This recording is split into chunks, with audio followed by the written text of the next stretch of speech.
Frau Kollegin McIntyre. Es folgt für eine Minute Herr Kollege Lijarik.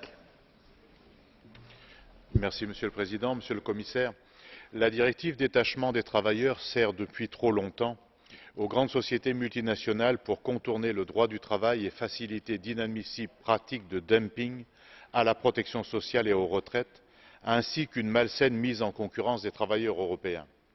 Il faudrait s'attaquer au fond et donc refondre totalement la directive parce que la mise en concurrence et l'exploitation des travailleurs dits détachés se poursuivra malheureusement. La manière dont ce dossier est conclu est symbolique du peu de cas que font nos institutions de la question sociale.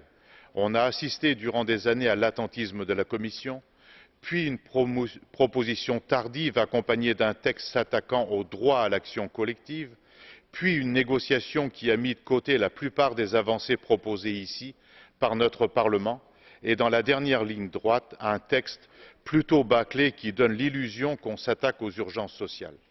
Quant aux inspecteurs du travail, on ne peut pas d'un côté en réclamer plus et de l'autre sans cesse réduire les crédits servant à la fonction publique.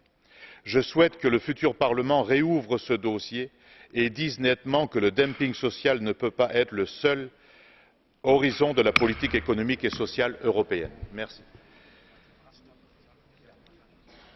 Vielen Dank, Herr Kollege Lijarik. Es folgt für 2 Minuten Herr Kollege Belder. Meneer de voorzitter. Terecht zijn bedrijven die werknemers detacheren in een ander land gehouden aan de arbeidsvoorwaarden en omstandigheden die gelden in de lidstaat waar de dienst verricht wordt.